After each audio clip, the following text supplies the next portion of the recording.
নতুন সরকার আসলে কি সব ধরনের মব সংস্কৃতির অবসান ঘটাতে প্রস্তুত, নাকি শুধু নিজেদের বিরুদ্ধে হওয়া মব ভায়োলেন্সের বিরুদ্ধেই কঠোর হবে? বাংলাদেশ ব্যাংকের ঘটনার পর এই প্রশ্নের উত্তর পাওয়া জরুরি হয়ে পড়েছে। কারণ মব সংস্কৃতির অবসানের জন্য প্রয়োজন সর্বাত্মক প্রচেষ্টা, আংশিক পদক্ষেপ নয়। ইউনূস গেছেন, তারেক এসেছেন, কিন্তু মব সংস্কৃতি রয়ে গেছে। এর অবসানের জন্য চাই দৃঢ় রাজনৈতিক সদিচ্ছা, নিরপেক্ষ আইনের শাসন এবং প্রাতিষ্ঠানিক সংস্কার। না হলে শুধু মুখের কথায় মব কালচার শেষ ঘোষণা করলেই এই সমস্যার সমাধান হবে না, বরং এটি আরো ভয়াবহ রূপ নিতে পারে।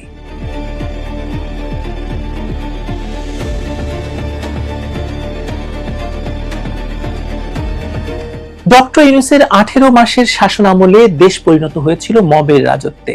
তার ভয়াবহ দুঃশাসনের অবসান হয় ইতিহাসের কুখ্যাত ভোট জালিয়াতি এবং অনিয়মের মাধ্যমে।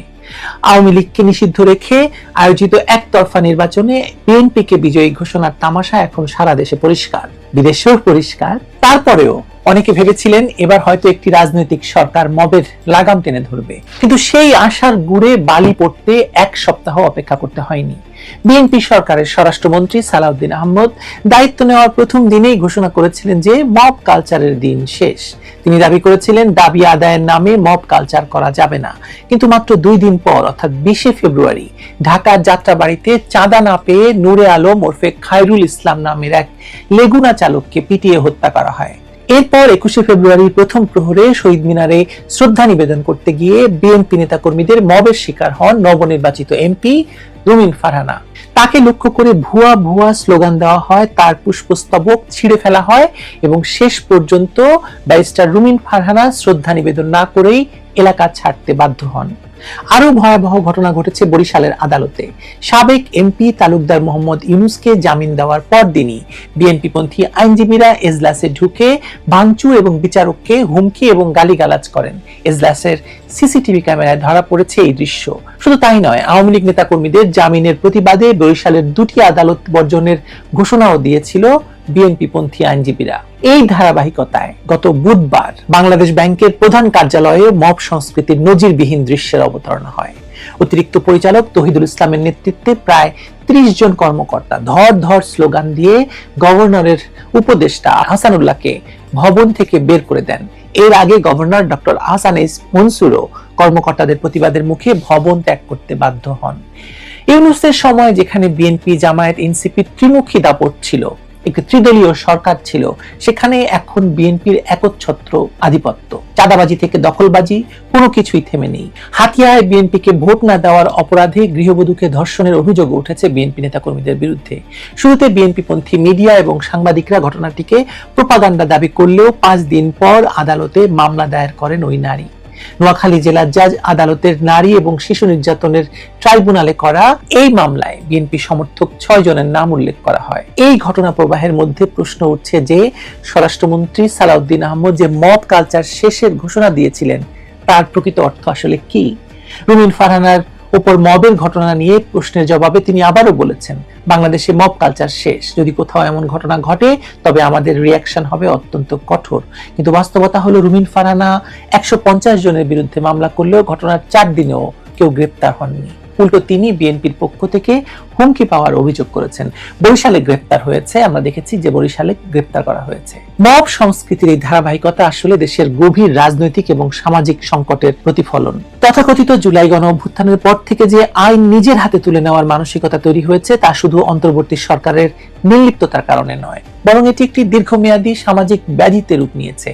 মানবাধিকার সংস্কৃতি ফাউন্ডেশনের তথ্য অনুযায়ী শুধুমাত্র 2025 সালেই বাংলাদেশে মব জাস্টিস এবং ম্যাস বিটিং এর মাধ্যমে 460 জনকে হত্যা করা হয়েছে।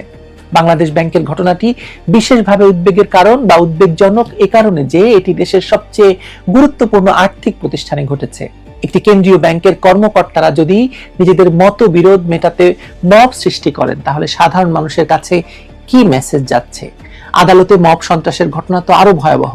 বিচার বিভাগের স্বাধীনতার উপর এ ধরনের আক্রমণ গণতান্ত্রিক ব্যবস্থার ভিত্তিমূলকেই আসলে নাড়িয়ে দেয়। এই নাড়ানো শুরু হয়েছিল জুলাইতে, আপনাদের মনে থাকার কথা।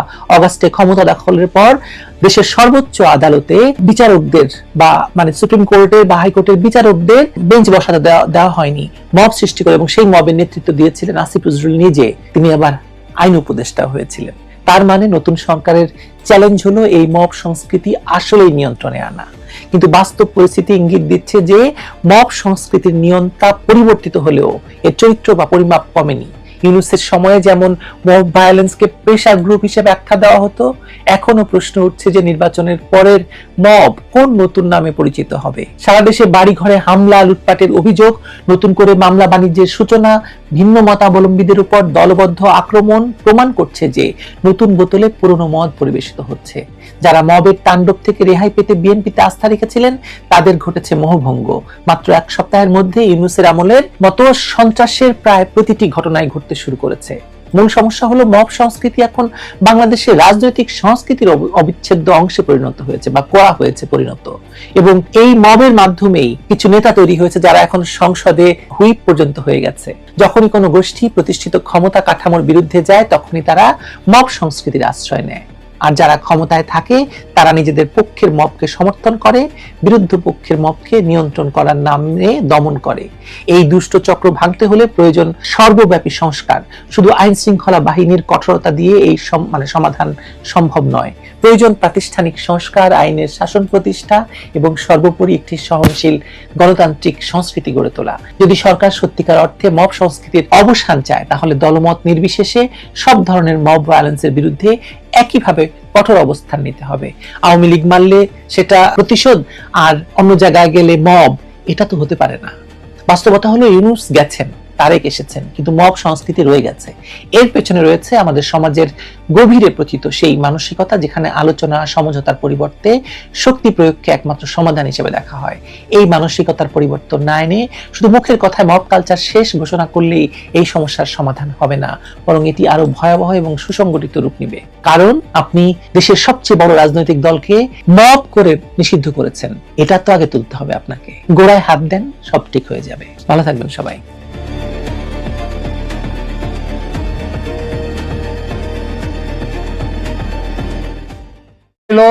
বাহিনীর জামাতিকরণ ও ইরানের ধাঁচে বিপ্লবী সৈন্যবাহিনী গঠনের প্রচেষ্টা। এত সব কিছু ঘটলো, কিন্তু পিছনে কে বা কোন পরাশক্তি, এই বিষয়টি নিয়েই এখনকার প্রতিবেদন। নমস্কার, খবরের অন্তরালের খবর নিয়ে ক্যালকাটা ডায়ালগস থেকে মনোজ দাস। বাংলাদেশ সেনাবাহিনীর প্রধান জেনারেল ওয়াকারুজ্জামানের ভবিষ্যৎ ও তার সঙ্গে জড়িয়ে থাকা বাংলাদেশ সেনার ভবিষ্যৎ কি হবে, এই বিষয়ে নানান আশঙ্কা তৈরি হয়েছিল গত 1.5 বছরের অন্তর্বর্তী সরকারের পুরো সময় জুড়ে। এর মধ্যে অন্তর্বর্তী সরকারের প্রধান উপদেষ্টা মোহাম্মদ ইউনূসের সঙ্গে সেনা প্রধানের বিরোধ ক্রমশ বাড়তে বাড়তে এমন চূড়ান্ত জায়গায় পৌঁছেছিল যে রাজপথে সেনা প্রধানের বিরুদ্ধে স্লোগান উঠেছিল, ওয়াকার না হাসনাত। জামাতের অফশুট এবি পার্টির ব্যারিস্টার ফুয়াদ প্রকাশ্য সভায় দেয়া বক্তৃতায় সেনা প্রধান ওয়াকারুজ্জামানকে কুকুর পর্যন্ত বলেছিলেন। মোহাম্মদ ইউনূস কখনো গালমন্দের ভাষা ব্যবহার করেননি সেনাপ্রধানের বিরুদ্ধে ঠিকই, কিন্তু সেনাপ্রধানের ডানা ছাঁটার ও তাকে উত্ত্যক্ত করার বহু ব্যবস্থা করেছেন। বাংলাদেশ সরকারের ভিতর জাতীয় নিরাপত্তা উপদেষ্টার পদ আগে ছিল না। খলিলুর রহমানকে সেই পদে বসিয়ে ওয়াকারুজ্জামানের ক্ষমতা কমিয়ে দিয়েছিলেন ইউনূস। সেনা প্রধানের তীব্র বিরোধ সত্ত্বেও অপরাধ ট্রাইব্যুনালের দায়রায় সেনা অফিসারদের বিচার করার ব্যবস্থা করেছিলেন ইউনূস।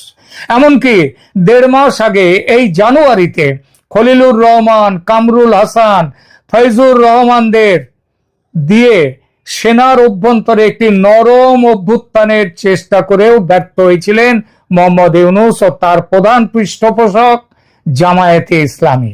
মাঝে একটা সময় মনে হয়েছিল সরকারের চাপের মুখে ভেঙে পড়বেন ওয়াকারুজ্জামান। হাজার গালমন্দ খেয়ে, অপমান সয়ে মুখ বুজে পড়েছিলেন। দেশের লোকের মনে এই সন্দেহ একেবারে বদ্ধমূল হয়ে উঠেছিল যে এই জেনারেলের যেমন নিজের মান সম্মান বোধ নেই, তেমনি ইনি সেনার মান সম্মান রাখতেও উদ্যোগী নন। এখন 12ই ফেব্রুয়ারির ভোটের পর আজকের দিনে এসে বোঝা যাচ্ছে জেনারেল ওয়াকার উজ্জামান ঝড় সামাল দিয়ে যাচ্ছিলেন এতদিন। আজ ঝড় যখন নেই, যখন আলো ফুটতে শুরু করেছে, মেঘ হালকা হচ্ছে, তখন তিনি তার অপমানের বদলা নিতেও শুরু করেছেন এবং বেশ কয়েকটা হিসেব ইতিমধ্যে কষে দিয়েছেন।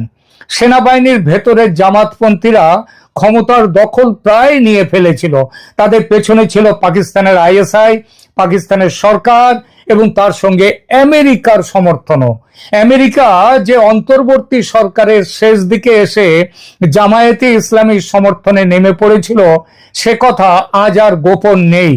আর এর ফলে বিপদে পড়েছিলেন সেনাপ্রধান ও তার সঙ্গে বাংলাদেশ সেনার পুরো স্ট্রাকচার।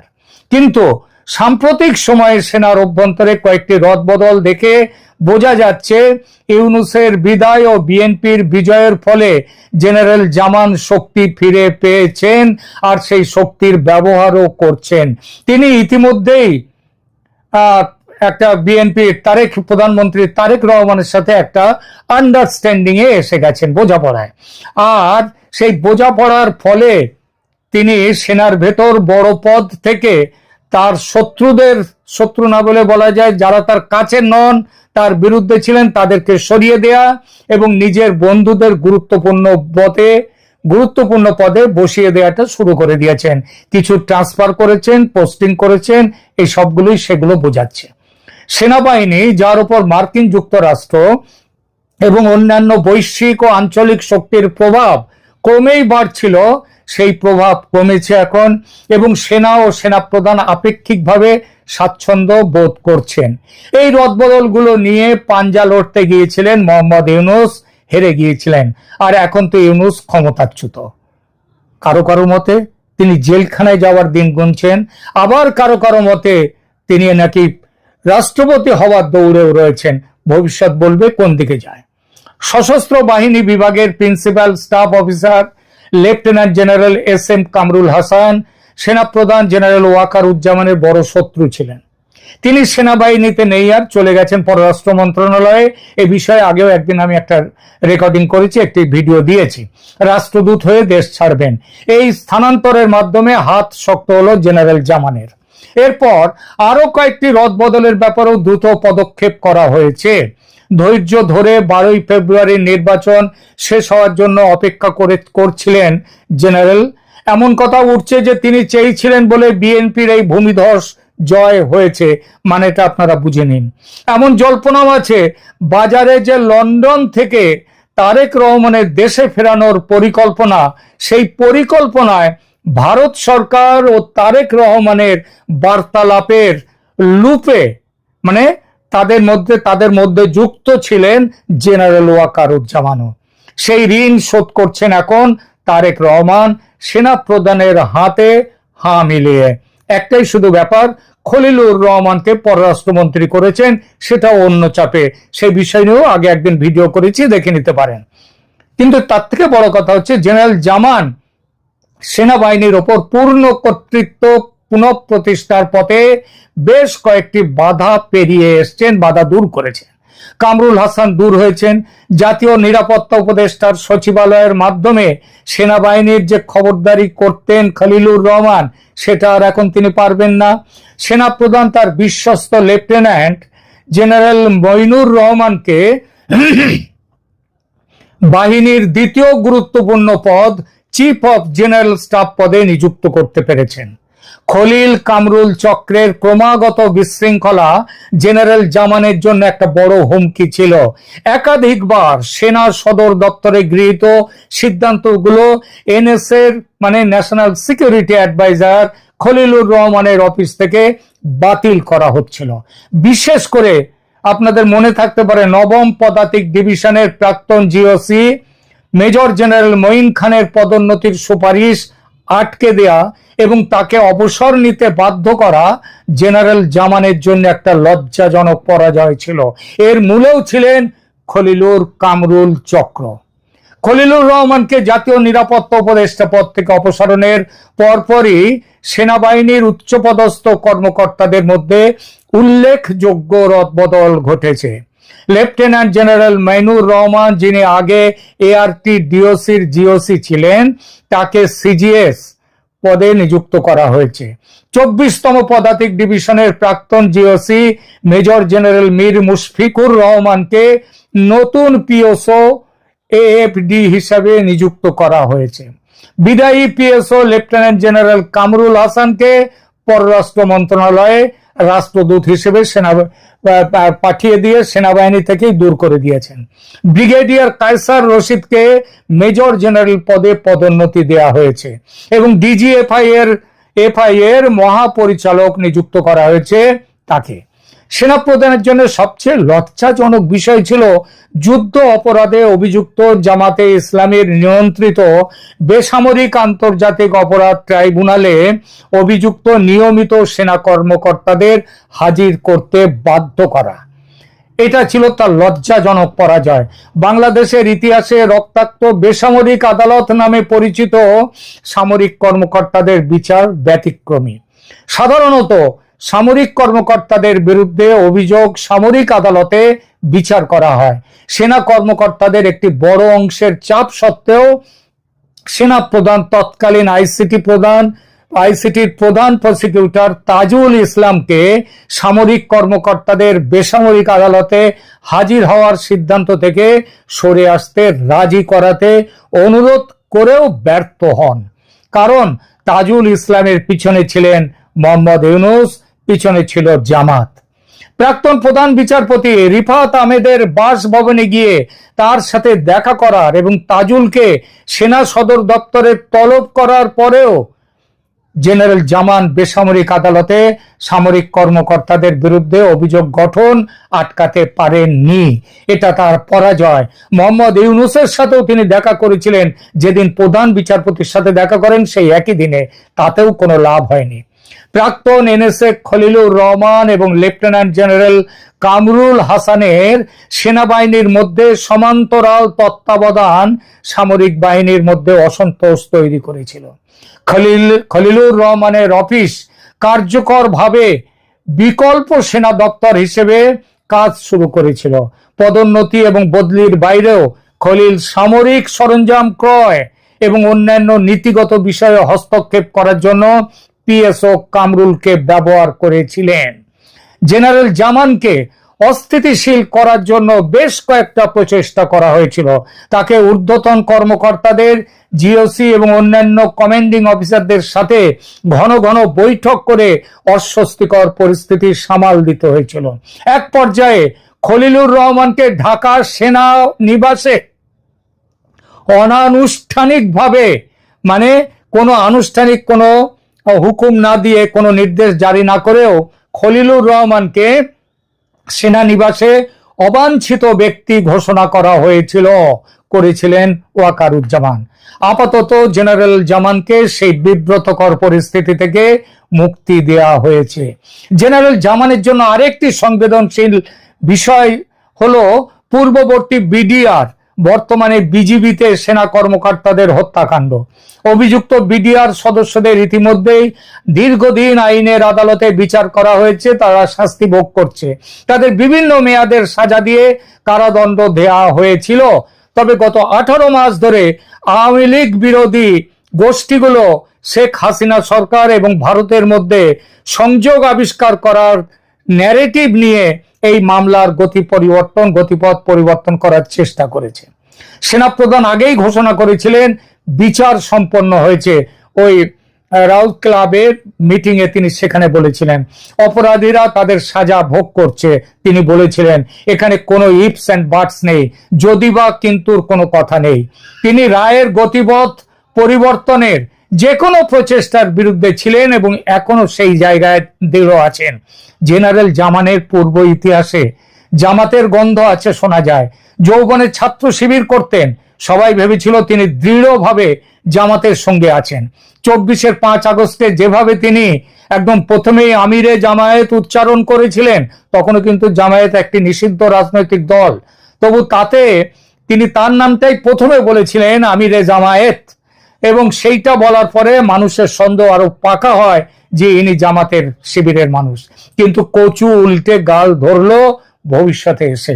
18 মাসে জামাত আর জেনারেলের সম্পর্ক এমন তেতো হয়ে গেছে যে এখন হাত কামড়াচ্ছে জামাত। সেনাবাহিনীর শীর্ষ পদগুলির জামাতিকরণ প্রায় খতম হয়ে গেছে এবং জেনারেল জামানের কমান্ড পুরোপুরি প্রতিষ্ঠিত। ওদিকে আইসিটি প্রধান প্রসিকিউটর তাজুল ইসলামকে অপসারণের ফলে বেসামরিক আদালতে নিয়মিত অফিসারদের বিচারের সমস্যা সমাধানের পথ খুলে গেছে।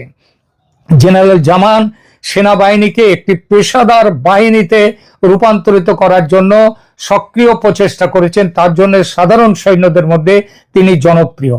তিনি প্রায়শই বলেছেন যে তিনি বেসামরিক প্রশাসনকে সহায়তা করার জন্য নিযুক্ত সৈন্যদের দ্রুত ব্যারাকে ফিরিয়ে আনতে চান।